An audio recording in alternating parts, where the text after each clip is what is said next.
되게 중요한데 정말 이제 기부를 해야 되겠다라고 생각되는 기부자님이 계시면 일단은 기부자님이 조금 발품을 팔으셔야 될 것 같아. 나는 내 생각은. 그래서 큰데 하실래요? 작은데 하실래요? 아, 기관 유니세프 하실래요? 바라보게 하실래요?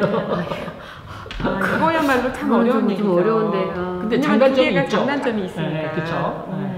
근데 저는 현실적으로는 유니세프건 바라보기건 똑같이 기부를 할 기회가 있었어요. 일시기부든 정기기부든. 근데 결론적으로는 지금 바라보면 저는 기부자이기도 하고 바라보면 얼마 전에 그 단기 프로젝트도 제가 했고 저는 바라봄 쪽. 왜냐하면 거리적 접근성, 심리적 접근성이 사실은 여기는 거의 없거든요. 그러니까 물론 유니세프도 너무 좋은 기관이고 의미 있는 기관이지만 저는 제가 조금 더 이렇게 그냥 편하게 들여다볼 수 있는. 정 교수님이죠? 네. 정 교수님 입장에서는 바라봄과 유니세프라고 얘기했을 때 제가 사실 비유 잘못된 게 바라봄은 알고 있는 단체인데 우리가 지금 가정하는 건 단체를 지금 아직 모르고 내가 할 의사만 있는데 바라보면 모르는 거죠. 근데 큰데 작은데가 내가 예를 들어 관심사가 동물이면 동물을 아니면 뭔가 관심사 생겨서 했다 이거죠. 그럼 그 두 곳에서 지역에 있는 작은 그 보호소나 아니면 뭐 큰 동물 단체도 많죠. 내가 동물에 관심이 있는데 어디다 할 거냐에 대한 장단점을 사실은 뭐 바라본 얘기는 너무 팔이 안을 굽는 얘기예요. 그래서 황 이사님께서 한번 그 두 가지가 있을 거예요, 그죠? 그러니까 대규모 단체는 아무래도 규모가 있고 그 다음에 이제 전국 단위의 브랜드가 되다 보니까 굉장히 많은 사람들이 거기를 서포트를 하고 있고 그래서 조직력이나 어떤 재정적인 여유가 있어서 정말 일을 체계적으로 잘할 거예요. 그리고 후원하는 만큼 그거를 굉장히 알아보기 쉽게 정말 포장도 잘해서 우리한테 피드백을 줄 수도 있고 그런 여러 가지 면에서 굉장히 일을 잘하는 걸 보여줄 수 있는데 기부자 입장에서 그쪽이 안전한가요? 그렇죠. 기부자 입장에서 처음 하는 기부자 입장에서는 큰 기관을 했을 때 이제 조금 더 마음을 편하게 놓을 수 있고. 그럼 바라보면 굶어요? 그건 아니죠.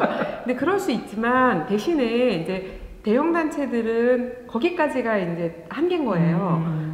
이렇게 개별적으로 어떤 스킨십을 해준다거나, 뭐 기부자 한 사람 한 사람에 대해서 조금 더 가깝게 거리를 나눠서 이렇게 소통을 한다거나 하는데 분명히 한계는 있거든요. 근데 거기에 비해서 상대적으로 지역에 있는 작은 기관들이나, 뭐 이렇게 좀 복지관, 뭐 바라봉사진관 이런 곳들은 얼마든지 가깝게 가서 이제 이웃사촌처럼 주거니 받거니 하면서 어제 무슨 일이 있었고 오늘 그래서 무슨 일을 했고 내일 그래서 무슨 떡을 나눠 먹어야 되고 이런 얘기를 유니세프 가서 떡 나눠 먹기 할 수 없잖아요. 그러니까 훨씬 더 이제 같은 거를 하더라도 사람 냄새 나게 가깝게 지낼 수 있는 그런 여지들은 작은 곳들이 훨씬 더 많다라고 생각이 돼요. 사실 오늘 우리가 뭐 나오는 얘기들의 정답은 사실 없어요. 각자가 정할 수밖에 없는 건데 지금 그러면 정리하면 사실은 그 큰 단체의 규모에 대한 부분도 사실 바라보면 하면 그 액수에 따라서도 같은 액수라도 조금 더 폼 잡을 수도 있고 그럼요. 그 다음에 조금 더 친밀하게 가까이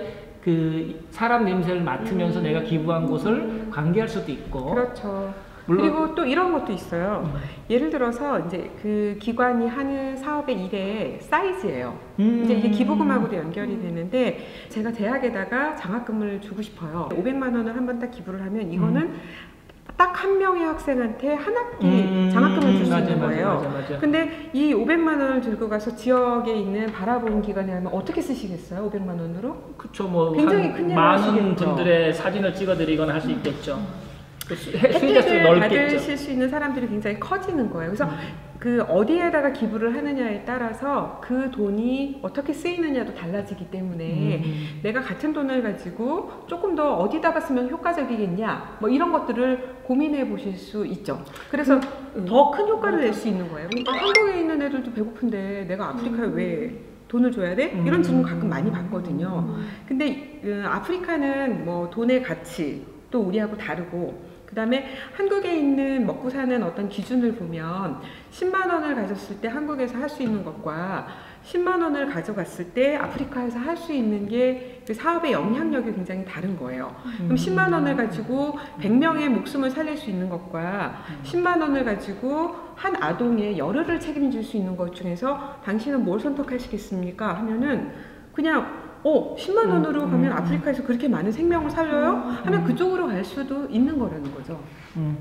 그래서 이게 질문이 수직적으로 단편적으로 큰 기관과 작은 기관의 장단점을 딱 놓고 어디를 하시겠습니까? 라는 것도 되게 중요한데 정말 이제 기부를 해야 되겠다라고 생각되는 기부자님이 계시면 일단은 기부자님이 조금 발품을 팔으셔야 될 것 같아. 나는 내 생각은. 네. 그래서 지금 이런 우리가 제시한 장단점을 직접 본인이 이게 우리가 제시한 장점이지만 기부자님이 실질적으로 단점이 될 수도 있거든. 저는 기부자님이 인터넷도 좀 들어가 보시고 지역 아니라면 좀 찾아가 보셔서 이것저것 좀 재서 확인을 하셨으면 좋을 것 같다는 생각을 관심을 좀 그쵸. 가지셔야 그런 거죠. 저는 기부도 일정 부분 그래야 또 책임을 질 수 있거든요. 근데 또 그런 거 있다. 기부자님들이랑 얘기를 나눠보면 내가 5,000원 냈는데 10,000원 냈는데 그렇게까지 관심 갖는 게 미안하다라고 말씀을 하셔. 그러니까 맞아요. 그렇게 물어보는 것도 정말 죄송하다고 말씀하시는데 사실은 그건 전혀 죄송한 것도 아니고 미안한 것도 아니야. 그러니까 사실